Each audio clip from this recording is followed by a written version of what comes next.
आरती को शोभा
His Divine Grace, Shri Bhaktivedanta Swami, Srila Prabhupada ki Jai. ISKCON Sanstapakacharya, Srila Prabhupada ki Jai. Jai Vishnupad Paramahamsa Parivrajakacarya Astadharasata Shri Srimad His Divine Grace, Srila Bhakti Siddhanta Saraswati Goswami Maharaj Prabhupada ki Jai. Ananta Koti Vaishnava Vrinda ki Jai. Ramacharya Srila Haridas Thakur ki Jai. Prem se kaho Shri Krishna Chaitanya Prabhu Nityananda Shri Advaita Gadadhar Shivasadi Gaur Bhakta Vrinda ki Jai. Shri Shri Radha Krishna Gop Gopinath Shyam Kund Radha Kiri Govardhan ki Jai. Brajbhumi Shri Vrindavan Dham ki Jai. Mayapur Navadip Dham ki Jai. Purushottam Kshetra Jagannath Puri Dham ki Jai. Ganga Mai ki Jai. Jamuna Mai ki Jai. Bhakti Devi ki Jai. Srimati Tulsi Maharani ki Jai. Samaveta Bhakta Vrinda ki Jai. Shri Harinam Sankirtan ki Jai. Jainitai Gaur Premanande. Glories to the Sambuddha Krishna. Glories to the Sambuddha Krishna. Oh, glories to the Sambuddha Krishna. Glories of glories to Lotus feet of Shri Guru Gauranga.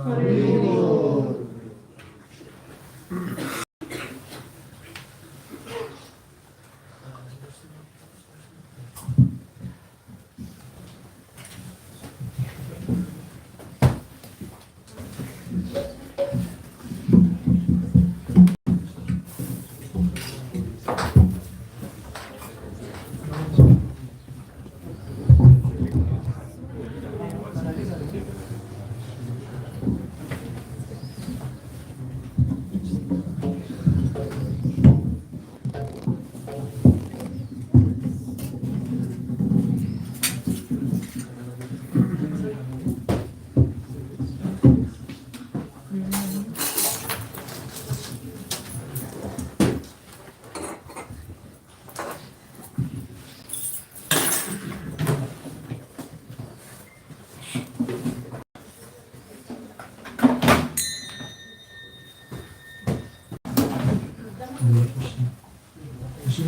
Bhagavan ki Jai.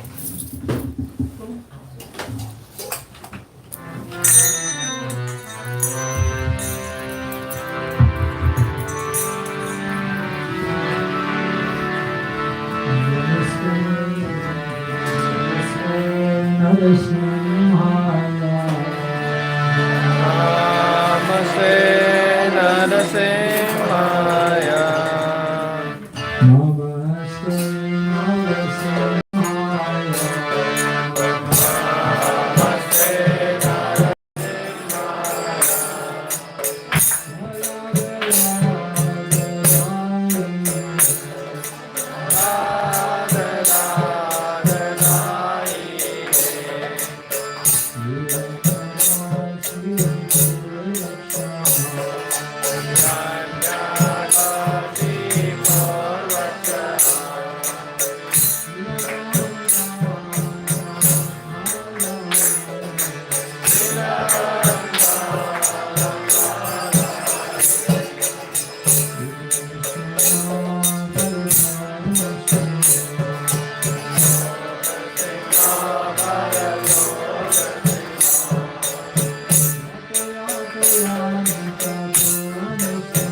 So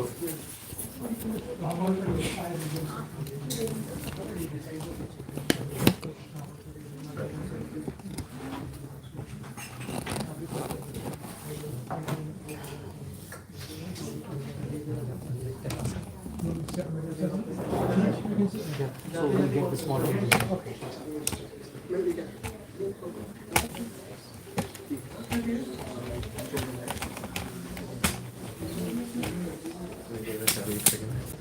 यहाँ पे है।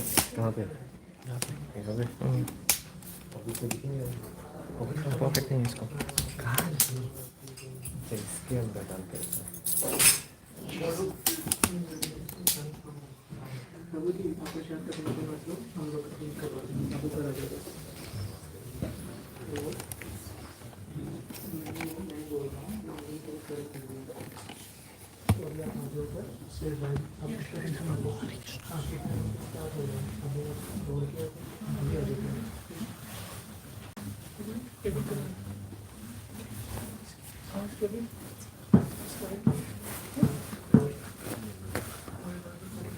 Hare Krishna. Hare Krishna. Nice to see you. Nice to see you.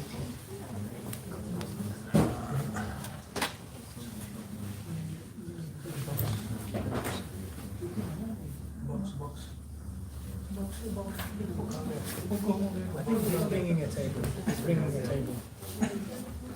Just bring the mic.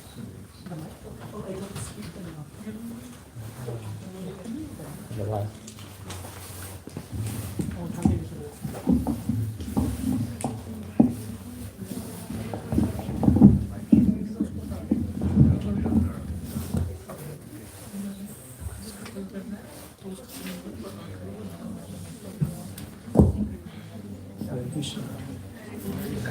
So, Hare Krishna, everyone. Hare Krishna. Everyone doing good? Yes, Maharaj. All right, wonderful.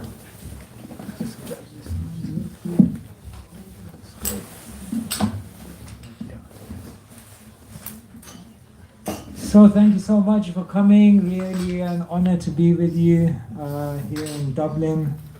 Usually, when I come to Ireland, it's always raining. But today it wasn't raining. It was snowing. So, Hare Krishna, yeah, so really happy to be with you. Is anyone here like coming for the first time? Like, okay, welcome. First time? Welcome. Don't worry, we won't make you do anything embarrassing. Thank you so much for being open-minded and coming. So I guess we have a little bit of time this evening.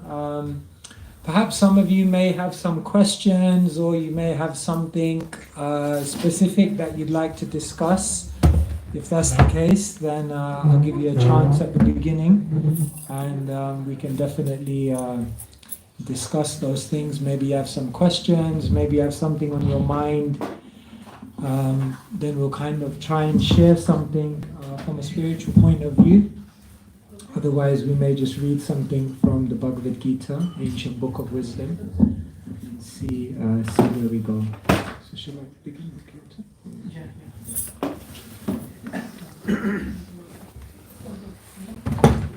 So, just for those of you who came for the first time, what we did was something called Arati. Many of you are familiar with this. So what you may have seen is that we were offering different items here. So the idea is that the universe is made up of different elements. In an ancient Sanskrit verse is mentioned in Sanskrit, Bhumirapo nalo vayu. Thank you. So in an ancient Sanskrit verse is mentioned, Bhumirapo nalo vayu kamano buddhirevacha ahankara iti yamme bhina prakritir ashtatha. So in this verse it's mentioned that the entire universe is made up of 5 elements: earth, water, fire, air, and ether. So these are like the building blocks of every single thing in the universe. And when we do an arati ceremony, we're basically taking those very same elements, fire, water, earth, in the form of flowers and other things. And what we're doing is we're offering it back to God, back to divinity. And it basically helps us to understand and realize that nothing is actually ours. Even this body isn't ours. We didn't create it. We didn't mastermind it. We were gifted this body. And during the course of our life, we're given so many things. And the idea is that none of it belongs to us. We're just caretakers. And so when we do this ceremony, it helps us to remember that whatever we're given in our life is a gift.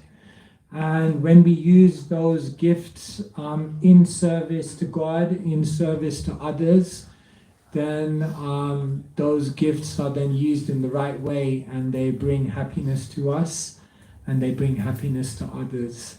But when we take the gifts that we've been given, and then we try to selfishly exploit them for ourselves, then we get into trouble.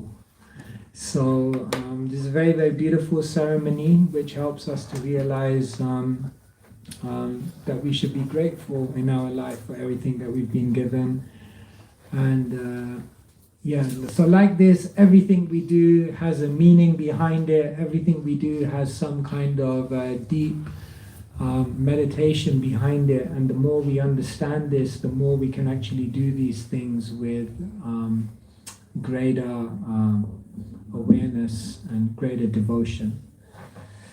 Okay, so we'll just sing a little song before we begin. This is for those of you who are coming for the first time or maybe a little new. It's not a complicated song. It's a song about the spiritual world. Believe it or not, you are not a resident of Ireland. You're not a resident actually of this world. We're all just passing through for some time. We're all actually residents of the spiritual world. It's said in the spiritual world, every step is a dance, every word is a song, every day is a festival, and every meal is a feast. So this song that we sing reminds us of that spiritual world that all of us are actually meant to eternally reside in. And this life, this journey that we're on right now is an opportunity to go back to that spiritual world. So we sing this song to remind ourselves that as we're going through this world, let's not get lost on the journey. Let's not get stuck in the material world. We're here in the material world and we're moving, we're on a journey, and that journey should end in the spiritual world. And so if we can remember this and keep this meditation in everything we do in our life, then we'll ultimately attain the destination that each one of us ultimately desire in our hearts.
ज्ञानतिमिरान्धस्य ज्ञानञ्जनशलाकया चक्षुरुन्मिलितं येन तस्मै श्रीगुरवे नमः। नमो ॐ विष्णुपदाय कृष्णप्रेष्ठाय भूतले श्रीमते भक्तिवेदान्त स्वामिनिति नामिने। नमस्ते सरस्वती देवे गौरवाणि प्रचारिणे निर्विशेष शून्यवादी पाश्चात्यादेशकारिणे श्रीकृष्ण चैतन्य Nityanand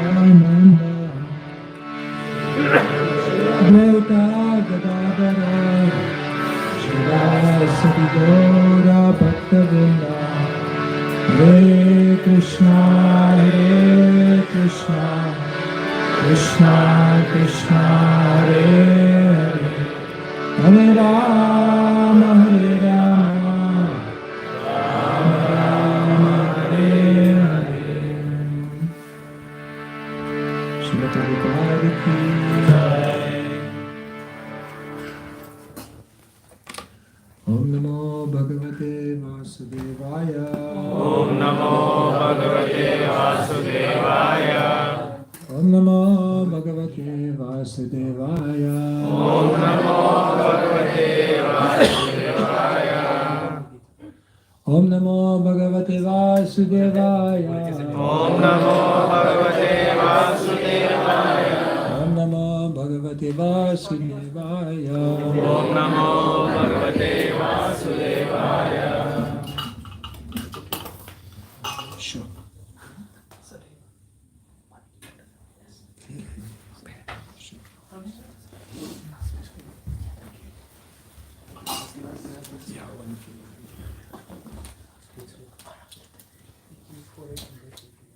Oh, that's okay. That's okay.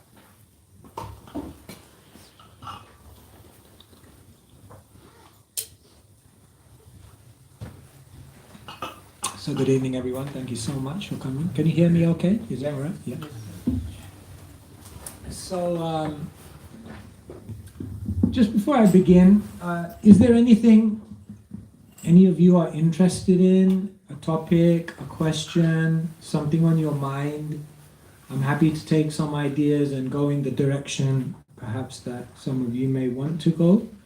Does anyone have anything they're particularly interested to discuss?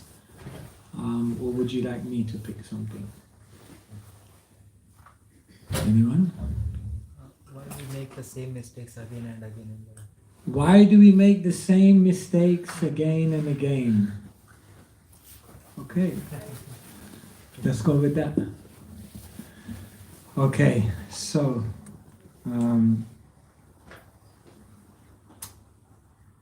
let me read a verse from the Bhagavad Gita, and then we'll kind of take it from there.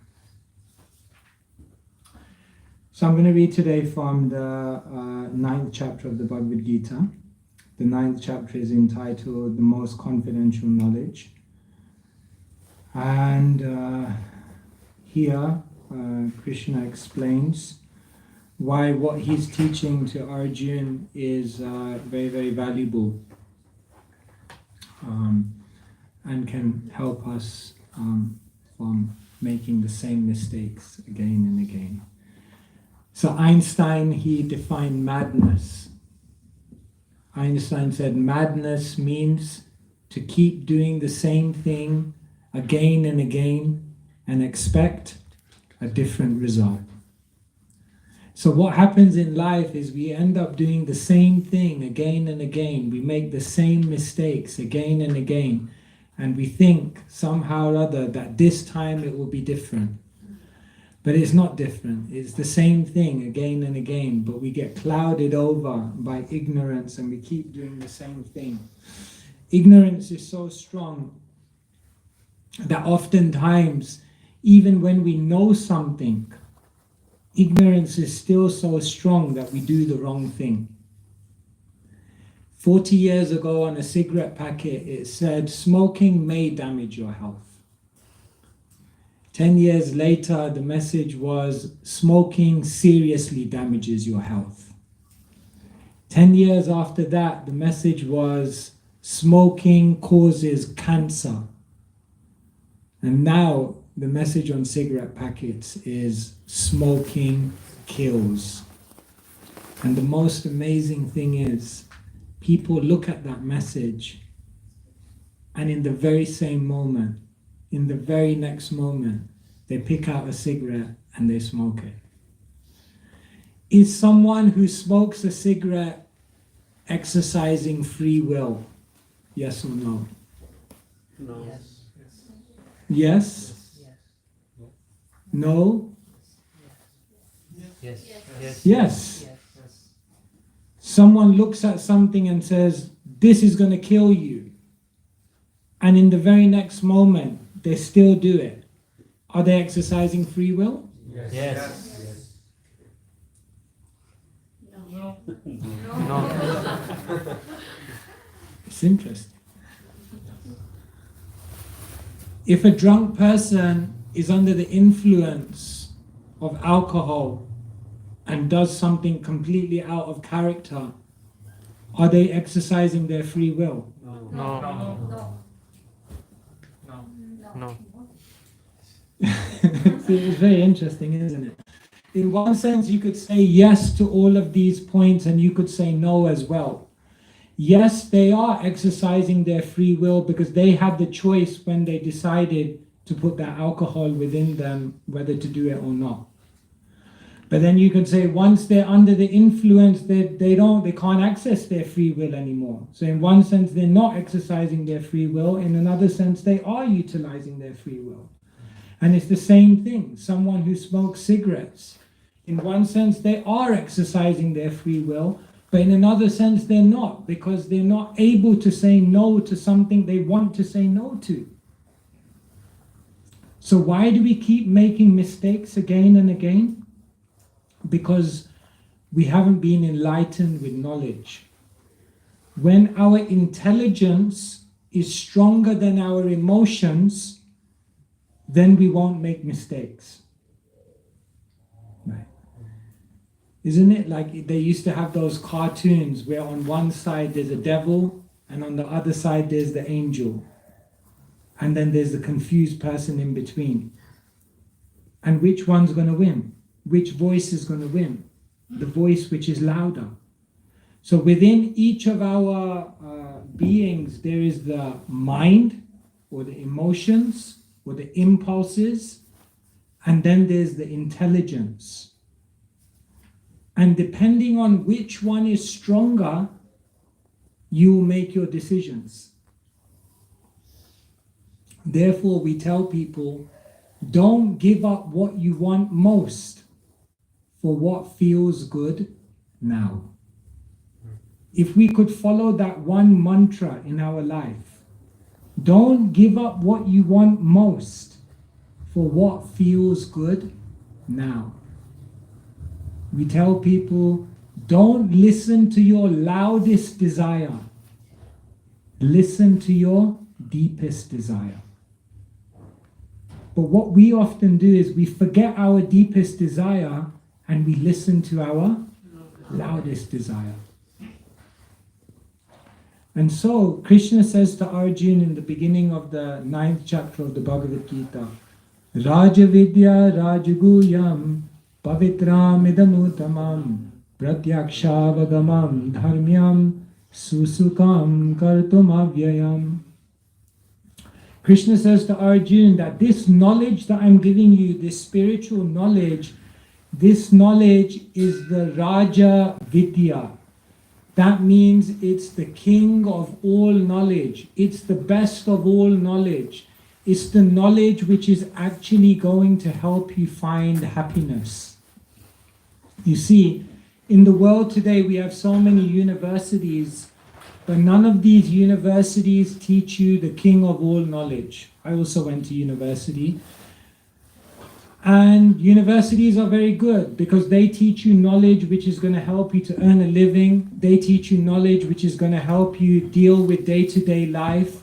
They teach you knowledge which is going to help you to pay your bills and to find security in the world. But that knowledge is not going to be able to navigate you to real happiness in and of itself. For that knowledge, you need to access a spiritual body of knowledge. And that's where books like the Bhagavad Gita can give us something very, very unique. So, in basic answer to your question, why do we keep making the same mistakes again and again? It's because our intelligence is not strong enough. Therefore, if you interface with spiritual knowledge every single day, right at the beginning of the Bhagavad Gita, there's a verse, Maline moshanam pumsham jalashnanam dine dine Gita shakret bhashi shnanam samsara malanashanam. Very simple Sanskrit. Jala means water. Shnanam means bath. Dine dine means every single day. Jala shnanam dine dine. Just as you take a bath with water every single day to cleanse your body. Similarly, you should take a bath every single day in the words of spiritual books of wisdom. Because what they do is they clarify your consciousness, they clarify your intelligence, they clarify and help you understand what is my deepest desire, and let me not give up my deepest desire in and trade it in just for what is coming up as the loudest desire right now. This is the biggest problem in the world today, is addiction. Right? There's so many different types of addiction. Addiction to alcohol, addiction to narcotics, drugs, addiction to pornography, addiction to so many things that people know this is not beneficial for me. But practically they can't give it up because the intelligence hasn't been strengthened by spiritual knowledge. Therefore, if you look in recovery programs now, there's a 12-step program. And you know what the first step is, right? In recovery programs. That I cannot overcome this by myself. I have to believe there's a higher power, there's a higher wisdom, there's a higher spiritual energy. And that's exactly why people keep making the same mistake again, is because they don't tap into the higher wisdom that can help them to strengthen their intelligence so that they continue on. So if we want to go in a progressive direction in our life, then we have to understand these basic things that are given in spiritual books of wisdom. The very first things we must understand in our life is, who am I? Where am I? And what is the purpose of life? If people understand everything in life but they don't understand these things, know for sure that they're going to make mistakes. The first thing you have to understand is, who am I? Am I this body? Am I this identity that I've made up? Am I this profile that I put on social media to show the world? Who am I really beyond all of these things? Who am I in essence? The second thing is we have to understand, where am I? What is this world? Why does it even exist? Where did it come from? Why does it function the way it functions? And the third thing we have to understand is, what is my purpose here? What am I meant to be doing? What is my ultimate goal? What is my highest and deepest aspiration? Where is happiness really to be found? The most amazing thing in life is people study and do all kinds of things, but they don't take the time to ask and, more importantly, to answer these fundamental questions. And if we don't answer these questions, then definitely we will keep making mistakes. Therefore, the knowledge of the Bhagavad Gita is presented by Krishna to help us understand these things. Does this help? Yes, you want to ask something more? No. Still, we know everything, but the thing is, when it comes to time for implementation, it doesn't work like that.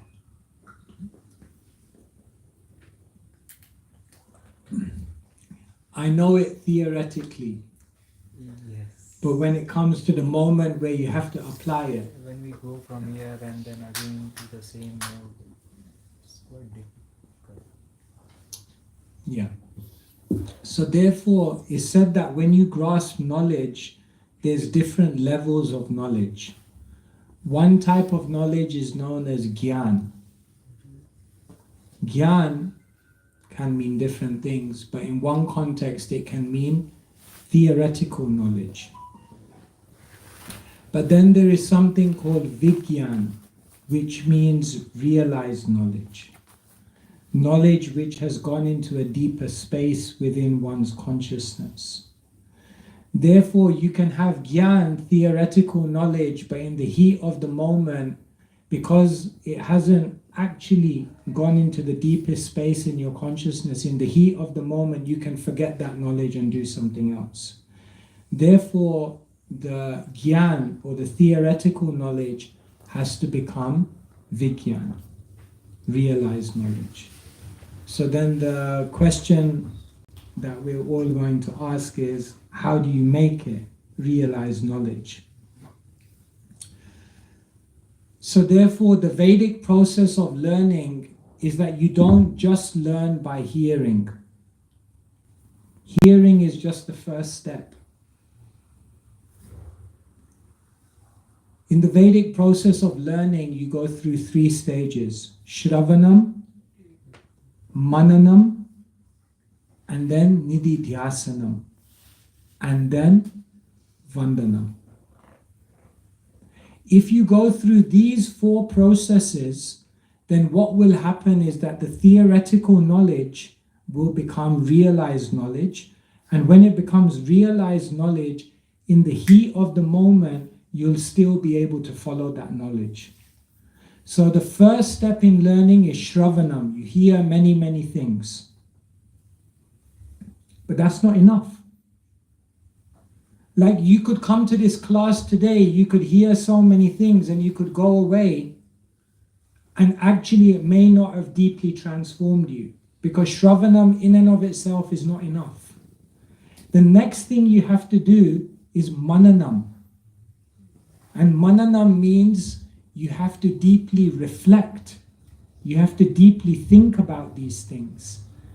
You have to ask yourself, what did I hear today? What does that mean for my life? How does this relate? Do I have any questions? Does it make sense? You actually have to think about it. And then the third step is Nididhyasana. You have to take that knowledge, reflect on it, and then what you have to do is you have to apply it and make some change in your life. So if you go out of a class and then you think about what was said, and then tomorrow you change something in your life based on what you heard, then that knowledge is going deeper. And then the fourth step is Vandanam. You have to pray that, Krishna, please let that knowledge fully blossom within my heart. So therefore, getting knowledge is not just about hearing and reading more and more and more. Imagine, for example, you open your mouth and someone just kept stuffing food in it. So that's good. But then at one point you need to close your mouth and you need to start chewing. And then at one point, after you've chewed it enough, you need to swallow it. And then after it's been swallowed, you need to allow your digestion to then transfer it into energy.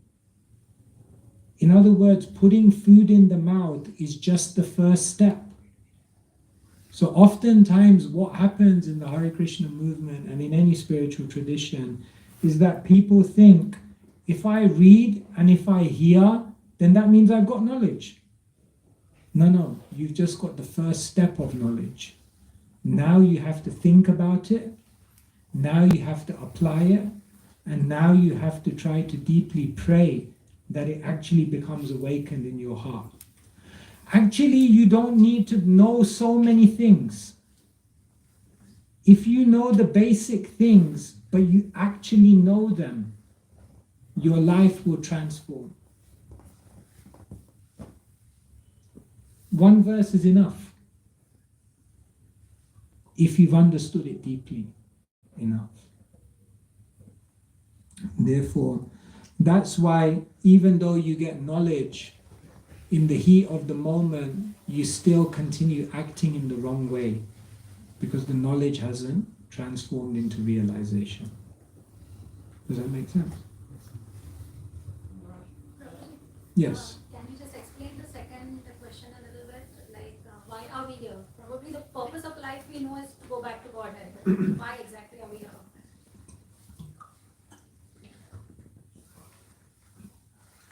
So according to the Bhagavad Gita, this world is a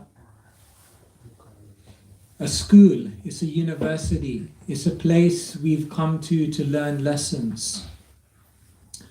Why are we here in this world? Because there's certain things that we need to learn. There's certain things we need to learn about ourselves, there's certain things we need to learn about God, there's certain things we need to learn about happiness. And therefore, every single experience that we go through in this world is meant to actually teach us something. And that's why this whole world is functioning on the law of karma. They say there's a new restaurant in town. It's called Karma. But there's no menu. You get what you deserve. So in this world, we get so many experiences. And every single thing that happens to us in this world is meant to teach us something. Nothing happens by chance. Nothing's random. Nothing just happens because it happened. Every single thing is purposeful. The people who are around you are not there by chance. They're specifically there because they're meant to teach you something. Even the annoying people.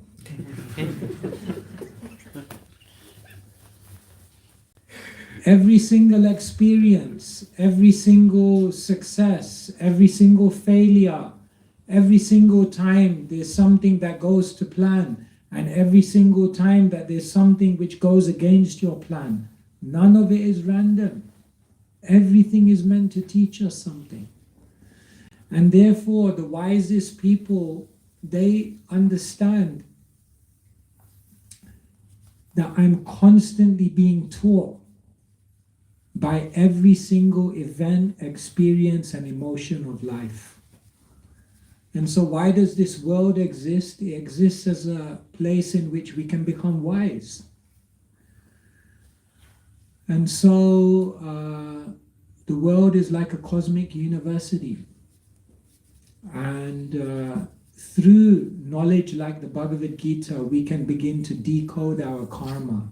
Because people ask, yeah, all these things are happening to me. How am I supposed to figure out the lesson?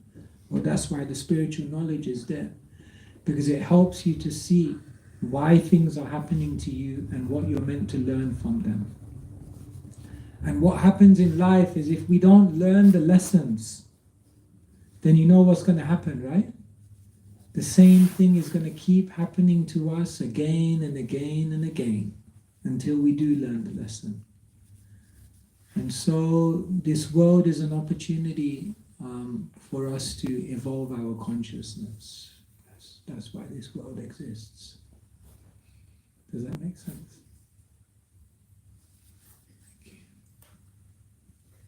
Maharaj, I just want to ask, how can we identify pure devotee or how to be a pure devotee if someone is not wearing tilak and they are in casual attire? How can we identify as a pure devotee or this thing?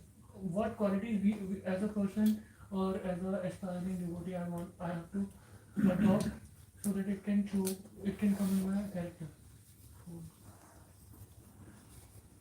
So how does one identify who is a pure spiritualist, who is actually a pure soul?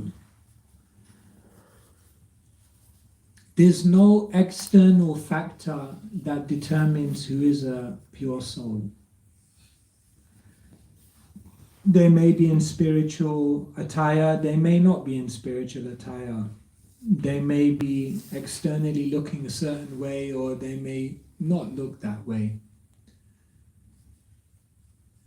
The one essential quality of someone who's a pure soul is that they're completely selfless. If you ever come across someone in their life who every single act, every single decision, every single every way in which they live their life is based on selflessness, then you can understand this is a pure soul. The degree of selflessness defines the level of spirituality in someone's life. And the amount of selfishness defines how much they're still in material consciousness. And when one develops more and more selflessness, then all the other qualities like tolerance, compassion, truthfulness, non-enviousness, all of those qualities naturally come. And to the extent that one has more and more selfishness in their life, then there'll be more greed, there'll be more anger, there'll be more envy, there'll be more pride, there'll be more arrogance, there'll be more harshness. So you can think of purity as a continuum from selfishness to selflessness. And the more you come this side, you develop all the other saintly qualities. And the more we're self-centered, the more we will develop those other qualities. And therefore, Arjuna asked Krishna on many, many occasions in the Gita, how do I identify who's a pure soul? And so Krishna gives all the qualities. Abhayam sattvasam sudhir jnana yoga vyavastiti danam damascha yagyascha svadhyayastapa arjavam ahimsa satyam akrodas tyaga kshantirapeshanam dayabhuteshvalo luktvam mardavam rera chapalam. Ahimsa, non-violent, akroda, no anger, danam, charitable, tyaga, renounced. So he gives all the different qualities, and he says all of these qualities come from selflessness. So, Maharaj, is selflessness, going towards selflessness, being impure soul, like a person like me, who is just starting their journey in spiritual life. So it is very difficult. So how can I develop this thing in myself? Like, because if I am in temple, I have different behavior. If I am going outside, so in outside world, I have to be little bit sharp or little bit conscious about the surrounding and also think about me. So how can I develop these things? It is not intentionally that I am doing, but it comes by its own. Yeah, so what does it mean to practically be selfless in your life? Does it mean, you get your wage at the end of the month and then you just give it all away to someone? Or does it mean at work you just let everyone just kind of step all over you because it's not about me anyway? How do you do this in a practical way? So in the world you have to be practical. You have to survive. You have to interact and you have to get by your day-to-day duties. But to be selfless means that in the ultimate sense, whatever I receive in my life, I try to engage that in bringing happiness to other people's lives, in service to God, in service to humanity, like that. So yes, you go to work, and at work you have to be practical. Sometimes you have to be assertive. Sometimes you have to say if something is wrong. But at the end of the day, from your work, you get certain skills. From your work, you get a certain wage. From your work, you get a certain influence. So what you do is all of those things that you get from your work, you utilize it for a higher purpose than just your own enjoyment. Then what happens is your work becomes selfless, because you're utilizing the fruits, the results of your work in service to others. Does that make sense? So if you're a student, if you're working, whatever you may be doing, selflessness means you do it to the best of your ability, and then whatever results you get from that, you try to utilize it in something higher than just your own enjoyment. Then it will bring great happiness in your life. Does that make sense? Yes. You mentioned about like there are people who are put into our life to teach us something. I have a question. How do we deal with annoying people? Because sometimes I find myself having a very less threshold, knowing that it's something very basic, even in terms of mannerism or how things people say to you, and being a person that operates from emotions, I sometimes find it hurtful, and I don't know how to deal with it. So the first thing to understand is that there are annoying people in our life, but we may also be annoying to other people as well. One time someone came to Srila Prabhupada and said, I just can't tolerate this devotee anymore. Prabhupada said, you have to tolerate him just as I'm tolerating you. So the first thing is, in this world, we're all kind of, to some extent, getting on each other's nerves. Yeah. Because we're all individuals. We have different personalities. And so there's always going to be some level of that. First thing to understand. That helps us to be more patient. Helps us to be. Second thing is, if there were never annoying people in your life, if there were not people who were to some extent provoking you, you'd never have the chance to develop your internal muscles of humility, of tolerance.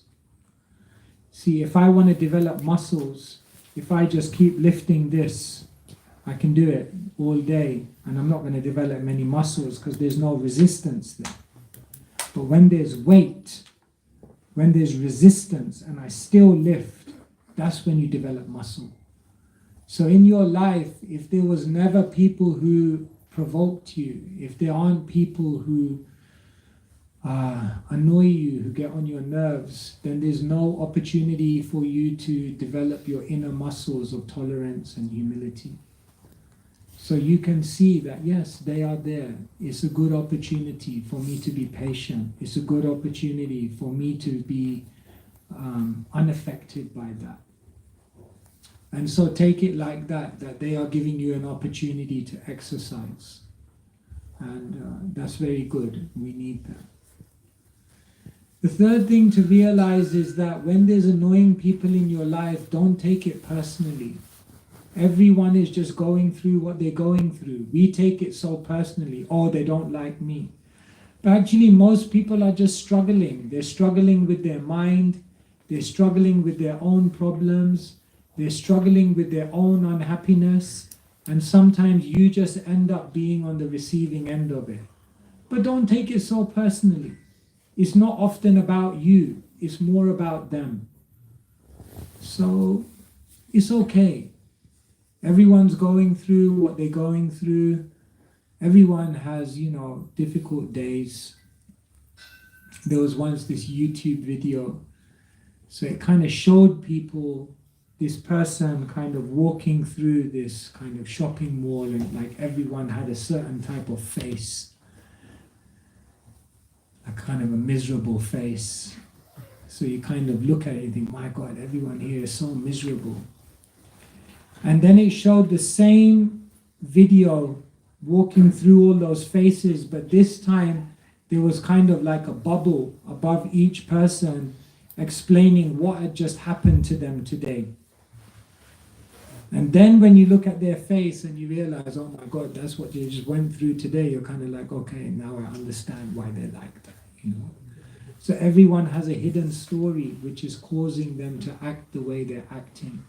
And oftentimes we don't see that hidden story. All we see is just the way they're acting, and then we react to that. But we have to understand that behind everything, something is causing that person to be like that. See, like, for example, if someone in their life wants a lot of attention, the hidden story is probably that they weren't given much love when they were young. Or if someone is always seeking a lot of power, the hidden story is probably that when they were younger, people exploited them.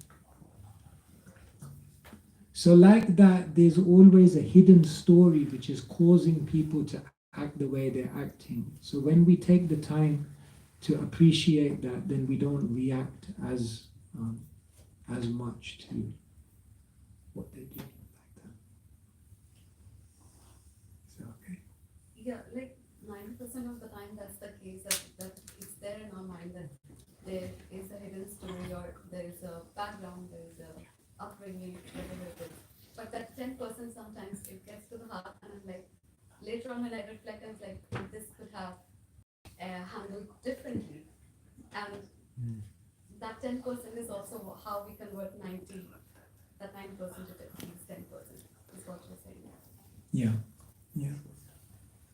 Yeah, and like if with some people it's just becoming too much, then just some people you just have to keep a respectful distance and just say like, okay, just give them some breathing room, give me some breathing room, and so you may also do that.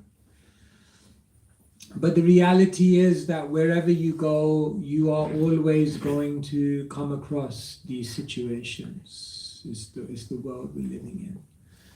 Therefore, we need to try to become more mature so that we don't allow all of these things to bring our consciousness down.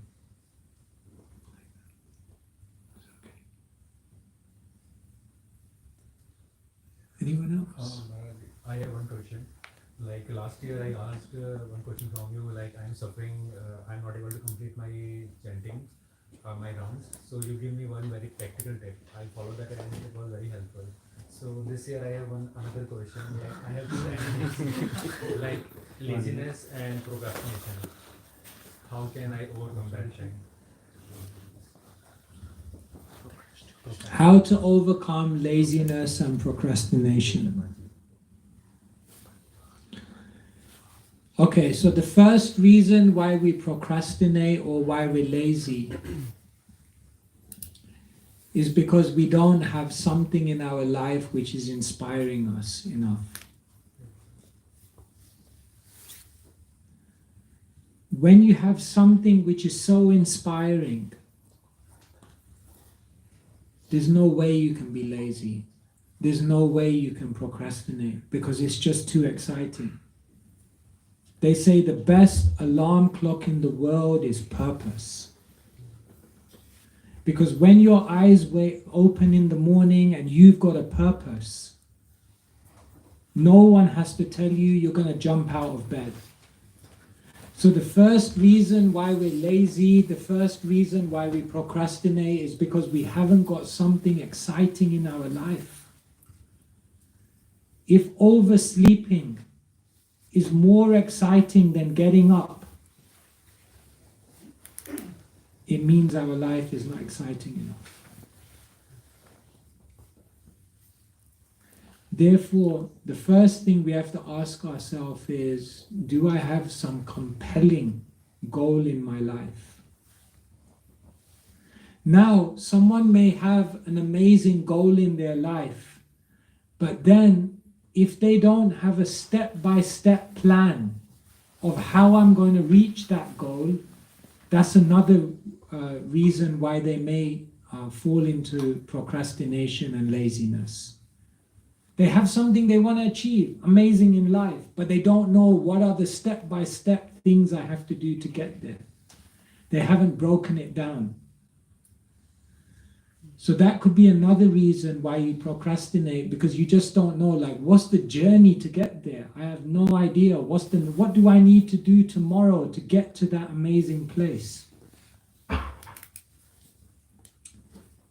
And the third thing is that you may have an amazing thing you're trying to achieve. You may know the steps that you're meant to be doing to get there. But the third thing is, if you don't have a good environment around you, if you don't have good encouraging people, if you don't have the habitat which gives you the confidence to go on that journey, then you can again fall into procrastination and laziness. So if you want to overcome procrastination and laziness, number one is make sure you have an amazing thing you're trying to achieve in your life.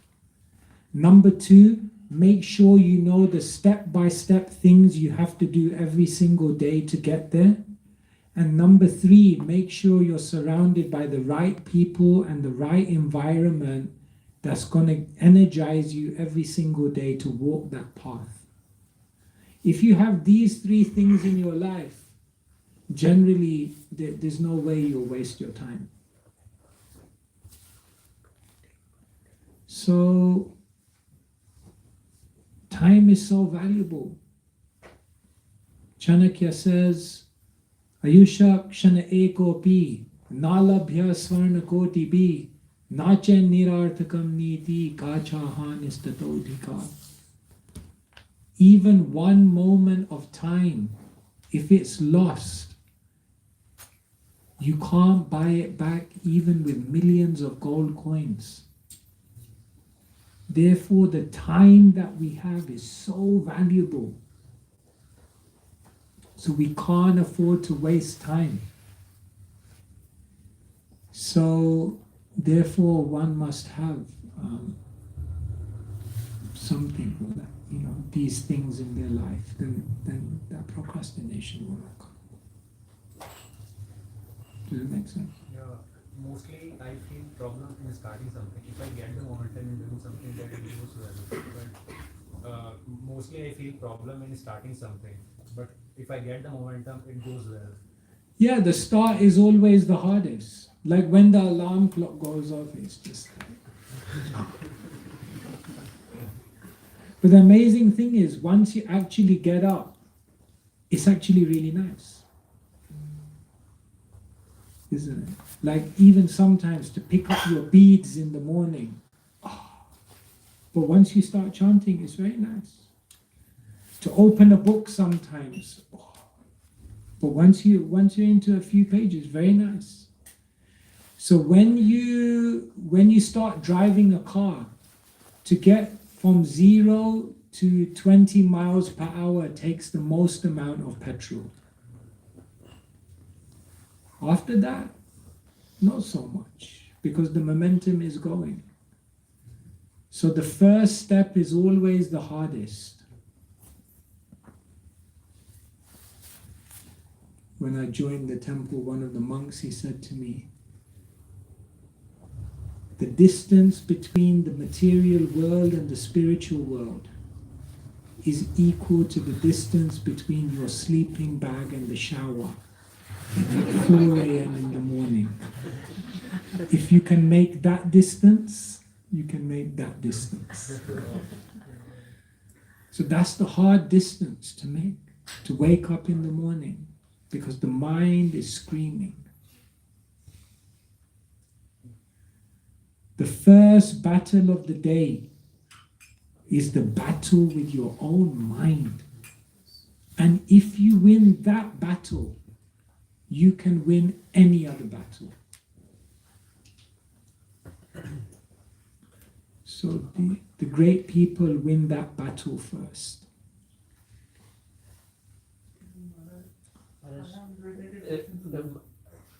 Sorry? I need to stop there. Just one online question.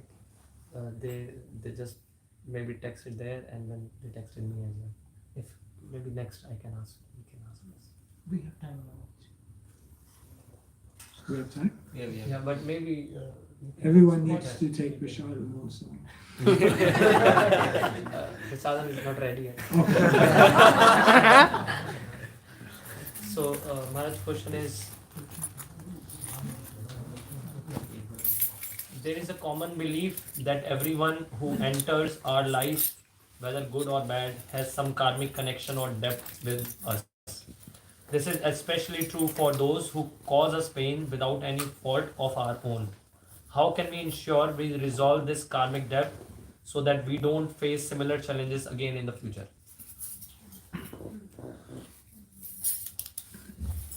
You see, why does karma come to you? Karma comes to teach you a lesson. Karma is educational. So the idea is that whenever we get a karmic reaction in our life, if we learn the lesson, then it won't reappear again. But if we don't learn the lesson, then we'll find that the same situation keeps happening again and again and again. Because it's the universe telling us, you're not learning the lesson. And so what often happens in life is that whenever a problem comes, we just try to run away from the problem, or we just try to kind of superficially solve the problem. But what happens is we're not learning from the problem. Pain has a purpose. Problems are meant for progress. And people come to teach us things. So, if we learn the lesson, then the karmic reaction doesn't keep coming back. See? So it's like this. Like you find this a lot in relationships, romantic relationships. People keep doing the same thing again and again, same problem in relationships. Because they don't learn from the last one. Behaviors don't change. Then consequences come again. Thank you. But somewhere emotions, means my first question is related to this, and then after, sometimes emotions doesn't help us, means we cannot deal with the emotions in the same thing. You can't deal with the emotions? What do you mean? Means, for example, like in relationship, so sometimes with the emotions we flow with the emotions, we cannot think practically, and we do that mistake. That's why we have two faculties within us, emotionality and rationality. And both are important. If you only have rationality, you can't actually really have a deep relationship with someone because you're not investing your heart. It's just all in the head. But at the same time, if it's all emotionality and there's no rationality, then you also can't have a relationship with someone because there's no structure to the relationship. There's no logic to it. Therefore, if you really want to have a deep relationship with someone, there's the head and there's the heart. Both have to be there. So oftentimes what happens is people don't know how to blend emotionality and rationality in a relationship. And therefore you get hurt. You get frustrated. Last Christmas, I gave you my heart. Very next day. All those kind of things. Just one thing, maybe we can give first chance to those who haven't asked any question yet, and then to those who are asking again, so that everybody can get fair chance. Yes, sir. Thank you. Always a pleasure. So it's related to the topic that we were discussing just a few months back. So yeah, situation comes back to teach us, right? If we haven't learned from the past experiences. So related to that, my query is, so does the same actors come back? Like there's a thing called parabdha, right? The karmic debt. Say for example, if I owe someone something in my previous life, say it's person A, right? Will that person Will they specifically come back? or it will come through different actors, different, because at a day is also a stage. Yeah, not necessarily. It doesn't have to be the same person. Different people may come and deliver you your reactions. But sometimes it may be the same person. For example, this is a warning for those of you who are about to have children. There are 4 types of son. And one type of son is known as Rini Putra. And this type of son is someone in your past life who you kind of ripped off. Someone you exploited in your past life.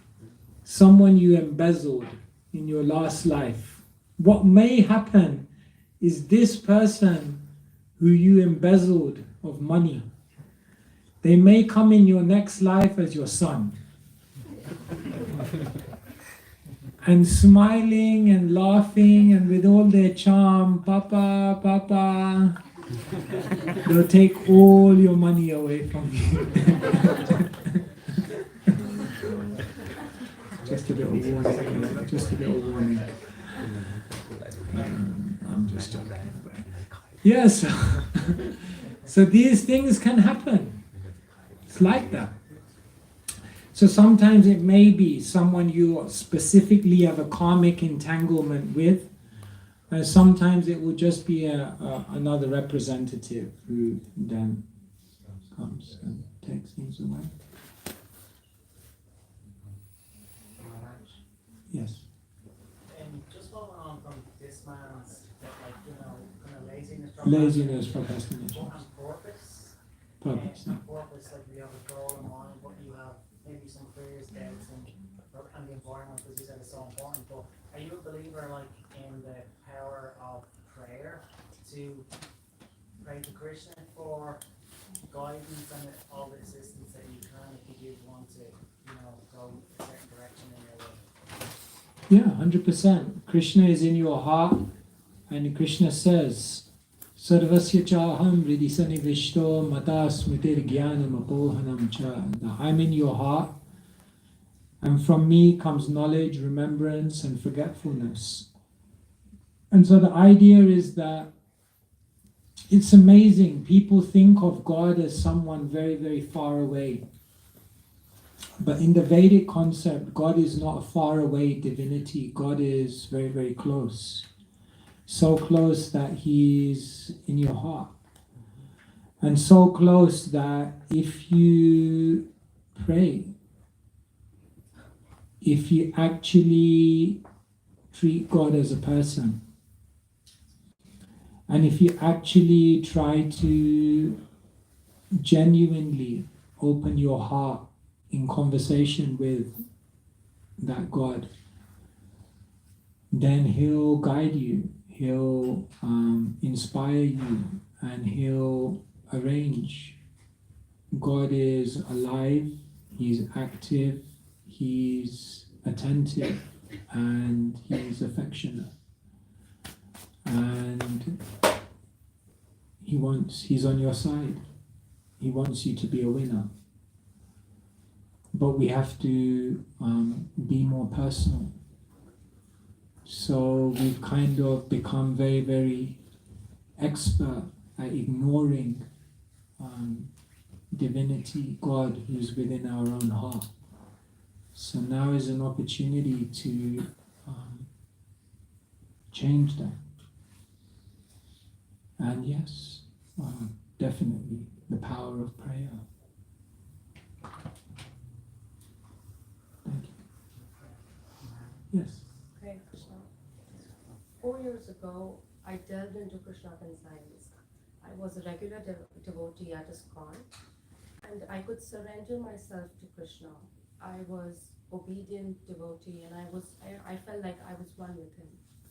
But now I don't feel like I am able to surrender myself to him. Even I feel like there's something obstructing me, and I do not know what to do.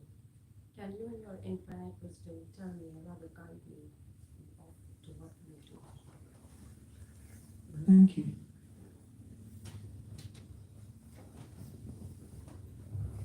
In your spiritual journey, you are always moving forward. You haven't taken any steps back. Krishna says, Neha Bikramanasosti Pratyavayo Navidyate. In this journey, there's no loss or diminution. So however many steps forward you take, even if at one point you stop moving forward, you never go back. You just continue on from the same point. So you may feel as though you've lost a connection or that you're further away, but actually everything that you achieved and all the progress that you made, it remains with you. But yes, you're in a different situation in your life now. You have a different set of circumstances. You have different challenges. You have different emotions and things going on in your heart. Therefore, every single day you have to refresh your relationship with God, refresh your relationship with Krishna. And what I would say is, again, as I said to the last question, be personal. Speak to God. Open your heart. And reveal what's blocking you.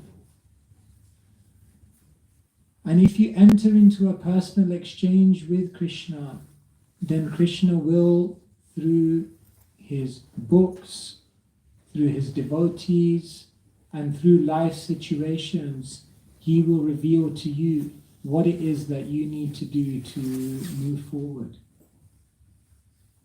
So, God is speaking to us every single day. But we just need to open our hearts, open our ears, open our minds to really hearing those messages. And the more that you open your heart in speaking and asking those questions, the more you'll be able to also grasp those answers. So don't worry, you're on the journey, you're here. And now you need to go deeper. So it will happen. It's okay. Maharaj, Hare Krishna. Maharaj, my question is, how can we progress in bhakti while facing ups and downs, happiness or distress in our material life? So how do we progress in our spirituality even when we're facing ups and downs in our material life? Well, that's the ideal combination. The world is perfectly imperfect. The world is meant to frustrate you. The world is meant to make you realize there's no point hanging around here trying to be happy. The world is designed to give you problems so that you develop that detachment of trying to continually try to find a comfortable situation in an uncomfortable place. And so when you're going through ups and downs in your material life, you can take it that this is another reminder that this world, it's not a permanent place. It's no place to remain. Because everything in this world is temporary. Everything in this world is constantly changing. And everything in this world, it's miserable. Oh my God. Can you not be more positive?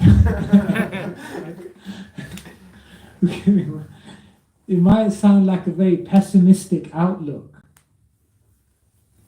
Is a devotee pessimistic or is a devotee optimistic?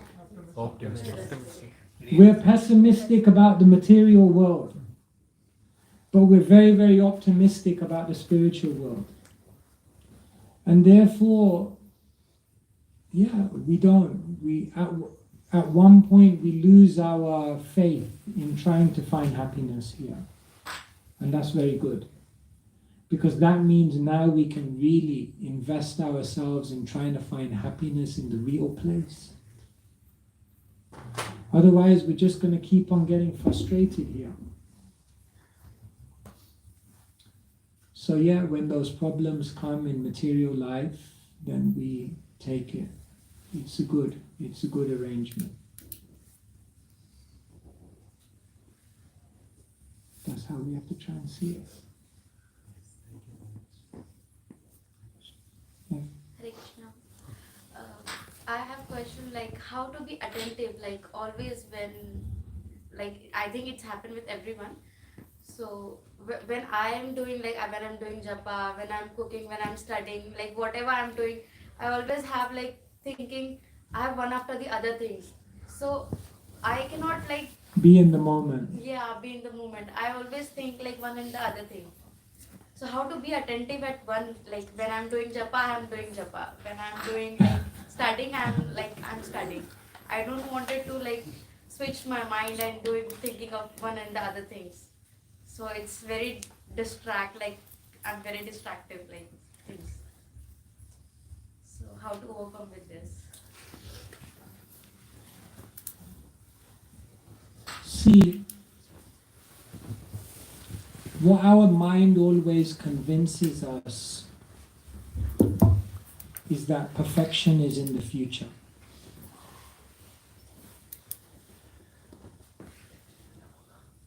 However, what we have to try to realize more and more is that perfection is in the moment. It's not that I'm doing what I'm doing because then in the future something is going to happen where I'm going to be perfect. In the moment, what you're doing is perfect. You're exactly where you're meant to be. Now, immediately you can't just realize that. But more and more what we have to try to understand is that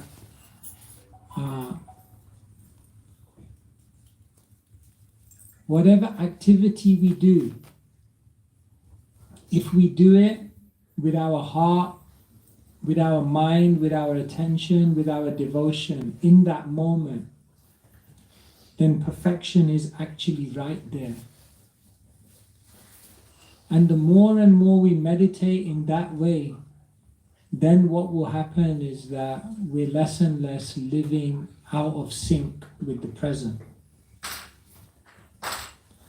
So how do you get to that state of consciousness? That's why we're constantly reading, we're constantly hearing, we're constantly reminding ourselves.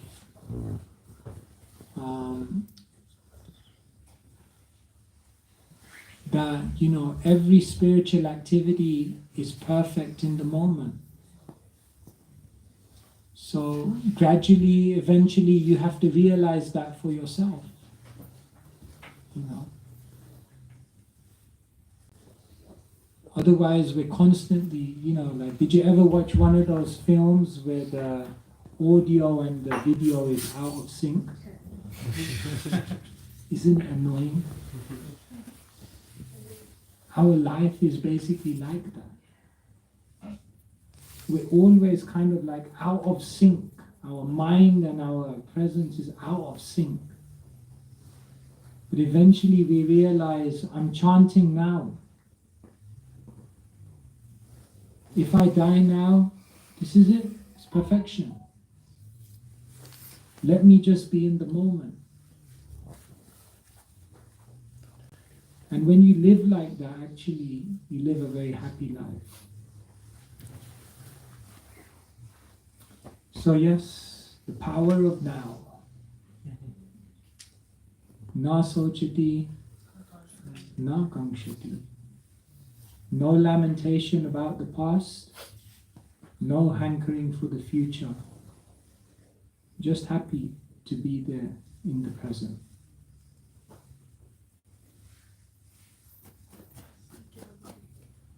Maharaj, can I ask one question?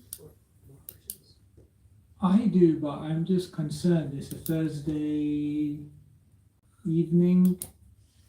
Is Prashant ready? We have a kirtan after this. Oh, we have a kirtan after this. Like, for others. 30 minutes. We have 30 minutes kirtan for the S audience. Yeah, I'm okay. I don't mind. Whatever you all want to do. Do you want to do kirtan or do you want to ask questions? It's up to you. We are just focusing on like your schedule. I'm okay. No, I'm fine. It's up to all of you. Would you like to sing or would you like to ask questions? Questions. Okay. One question I have. I'll ask who didn't ask and then I come back to you. Is that okay? Just one question. Write your Sorry. question. Maharaj will be here for 2 more days. Yes, At this stage, it's very hard to get hold of it. Maharaj, I read one book of yours, Living Life, Embracing Death. You wrote that on a very dear friend of yours, and that is something that, it was a very, very beautiful book, and the cover page made me buy that book in a manner. I still remember that. And I want to ask, like, we know we are a soul, we live in this world, we have different relationships, but how do we deal with, like, fear of losing ones, loved ones? And that's one of the questions that I have. Yeah, so just for those of you who aren't familiar, I wrote a book about one of our monks. When he was 31, he got diagnosed with colon cancer. He lived for another 5 years. So in that book, I just talked about his final journey of how he left this world. He left this world when he was 36 years old. So the question here is, how do we deal with losing loved ones? See, Krishna consciousness, spiritual life is not meant to make you hard-hearted and emotionless. It's not that now we know we're not this body, we're the soul. Therefore, people leave the world. It's okay, they're still living, their souls. And therefore, we just become cold. No. Naturally, we have relationships of love with people. We have bonds of affection. We've shared so much together. We've served each other. We've seen each other through ups and downs. So naturally, whenever someone leaves this world, it's going to be difficult. Even in spiritual relationships, we cry when people leave this world. Does that mean that somehow you're in kind of illusion or you're materially attached? No. Because we're humans, we have emotions. And it's not just material emotion, we're spiritually moved by other people. So the first thing I would say is that being a spiritual person doesn't make you heartless. And it doesn't mean that all of a sudden you have no issues with anyone leaving this world. Naturally, it's hard, even for a spiritually realized person. However, the difference with a spiritually realized person is that, yes, they feel pain when someone leaves this world. Yes, they feel the loss. Yes, they feel in their heart some disappointment, some difficulty naturally, but they never lose sight of what their goal in life is. They don't become overwhelmed by the emotions. They don't become debilitated by the emotions. They don't lose their way in life. When his son Abhimanyu died on the battlefield, then Arjun cried. This is after he heard the whole Bhagavad Gita. Arjun cried. But then what did he do? The very next moment he picked up his bow and he started fighting again. So when you become a spiritual person, it's not that you lose your heart, you lose your emotions, but it's just that your emotions now don't bewilder you, they don't overwhelm you, and they don't stop you from moving forward in your life and doing what you're meant to do. Like that. Is that okay? Yes. I had this one question for a very long time. If there is somebody who's willing to love us for who we are, so do we decide to spend our life with them, or do we choose somebody whom we love, but there's no reciprocation? Like with one person, he's or she's willing to love us, but like there's not enough level of emotional reciprocation in that relationship. Whereas the situation might be the other way around. So how do we choose somebody in that sense? That's why I took sannyas.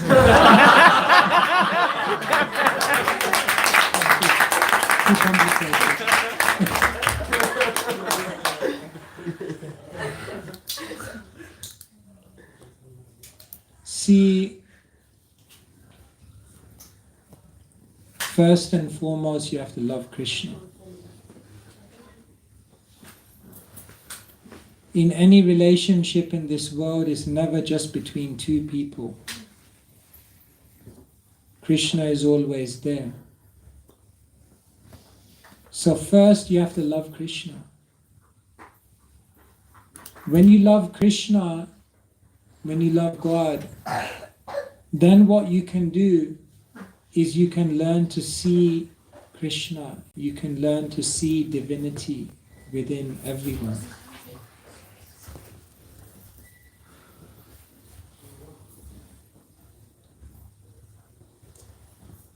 Love is not just an emotion. Love is not just a feeling. Love means service.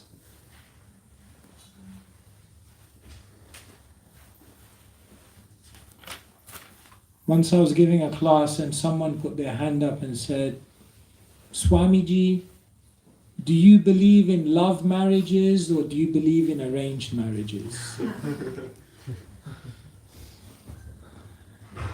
So I looked at the person and I said, do all love marriages have love in them? He said, some do, some don't. I said, do all arranged marriages have love in them? He said, some do, some don't. I said, so to be honest, it doesn't really matter how you come together. What matters is what you do after you're together. Chemistry may bring two people together, but commitment is what's going to create love. So love is about service. So therefore, in the Vedic teachings, they say you don't marry the one you love. Come again. You don't marry the one you love. You learn to love the one you marry. Now someone may think like that. But the idea is there's a very deep teaching there. That in the world today we put so much emphasis on chemistry, on attraction. But that's not what creates love. What creates love is commitment, sacrifice, selflessness. And that type of love is love that you have to work for. But that's real love. So, find someone who you can serve and who returns that service with selflessness. And by keeping Krishna in the center of your relationship, then you can have a very wonderful relationship and in the deepest way actually have an experience of love, not just some external, superficial attraction. There's my little love advice. Yes? So whenever there is a problem, so I always think that irrespective of whatever the outcome is, my mind thinks 100 different possibilities and then it always wonders. So actually the problem might be simple, but my mind keeps thinking about, oh, this could happen, that could happen. It's always that 100 possibilities and I lose sleep over it because I keep thinking about, oh, this might happen, that might happen. How to calm the mind whenever the problem arises. So when a problem comes up, the mind is continuously coming up with options. What about this? What about that? If I do this, if I do that, and how to calm the mind.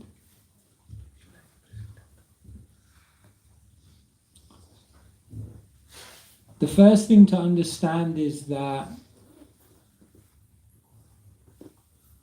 behind every problem, above every problem, is Krishna. They say, don't tell God how big your problems are. Tell your problems how big God is. So the first thing is that we don't understand that behind all of these problems and above all of these problems is Krishna. And Krishna is my best friend. And if I sincerely try to do something with the best of motivations, then why will God not back me up?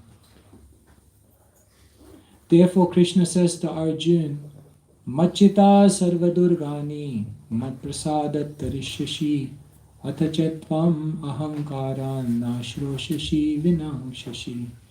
He says, if you become conscious of me, then you will cross over all of the obstacles of conditional life by my grace. So the problem is we try to solve the problems by trying to figure it out in our mind. And then it just goes on endless permutations. When what we really need to do is just take shelter of Krishna. That doesn't mean you don't use your brains, it doesn't mean you don't use your intelligence, it doesn't mean that you don't try to come up with a rational solution. But you realize, I come up with a solution according to the best of my ability, and then I just take shelter of God. And if there's any lacking on my part, then God will make it up.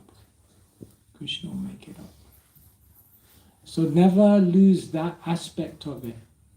If you just try to solve it all in your own mind, in your own head, you'll go on an endless spiral. But know that there's someone there to help you. So try your best and then leave the rest. Does that help? The rest questions for tomorrow, Maharaj. Because if everybody will ask every question today, then they will not come tomorrow. We want them back. So, and if you want questions and details, we have one good news for you all. First of all, we would like to thank His Holiness Swami Keshava Maharaj for his like he gave us that opportunity, and Maharaj came here from after a long tour of India and Brajmandal Parikrama, and he came straight away here rather than going anywhere else. So we are very thankful, Maharaj, and I think everybody is feeling the same. So let's chant Hare Krishna Maha Mantra together. Hare Krishna, Krishna Krishna, Hare Hare, Hare Ram, Ram, Hare Hare. So those who have more questions, we have a good news. That's what I said. That we have two very special books, which is written by Maharaj. Do we have here? Yes. First book is like Gita summarized. Gita Life, in which Maharaj gave the acronyms and explained like how we can implement those qualities and those situations within us. Yeah, can we pass on these books? And the another book is on Srimad Bhagavatam. Book Bhagavad. So it's a one. They both of the books are very like they are good for us. Those who have more questions, they are good for much more good for them. So we can see here, Maharaj. It's a topic-based book. Acronyms. Sorry, I'm not able to find out.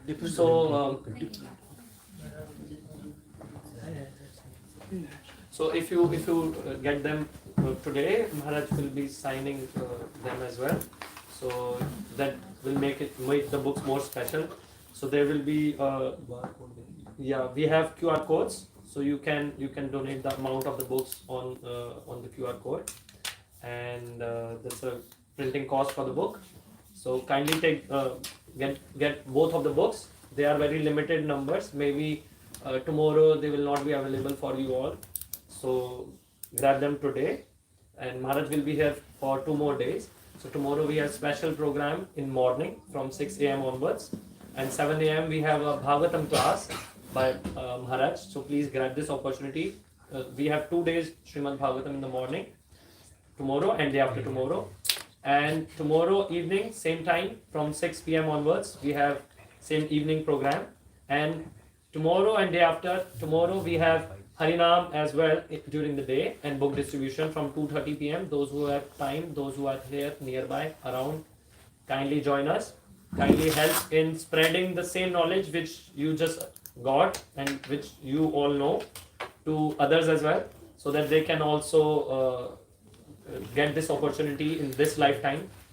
So I'll finish here, and those who wants these books, they can come in front, and we'll have some like small kirtan for 15 minutes, and then we have prasad in the restaurant.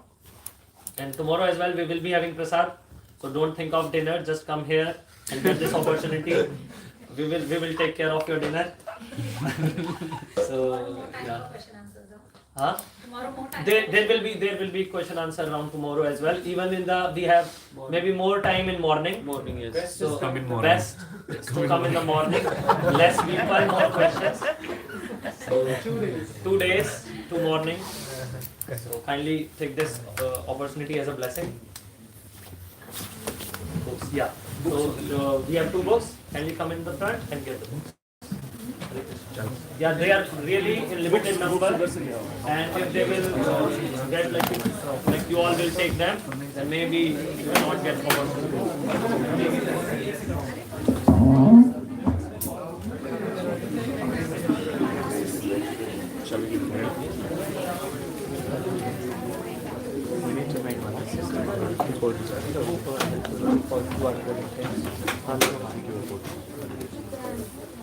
Reference की बात हो तो आप हम जब ले लेंगे बाद में Those who kindly come here. No, Prabhu, where is your phone? Yes, where is it? You also go. 100.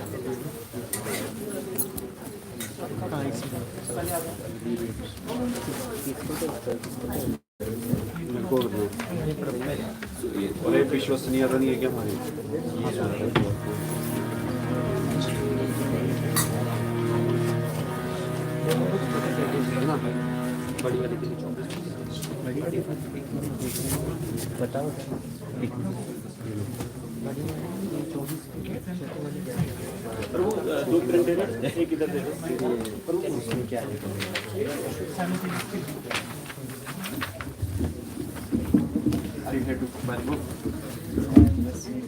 अरे ले लो देख रहा हूँ भाई। अरे उड़ने लगेगा, चलो चलो भाई, देख ही रहा हूँ भाई, देख ही रहा हूँ।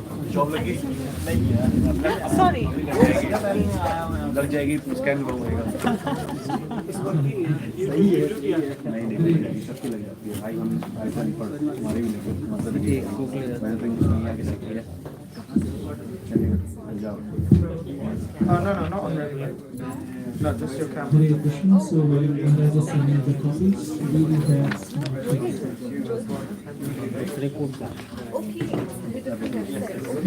Sorry.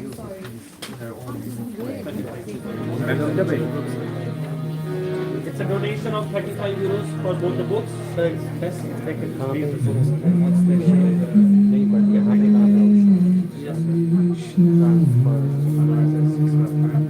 आशीष प्रभु, आप देखो कोई बुक्स ऐसे ना ले, पैसा दे, तो ले रहा तो देख आप हेल्प कराओ ना, कोई ले रहा तो पैसा चाहिए।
Krishna.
Everyone please sit down for Keshava.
Please proceed, Professor.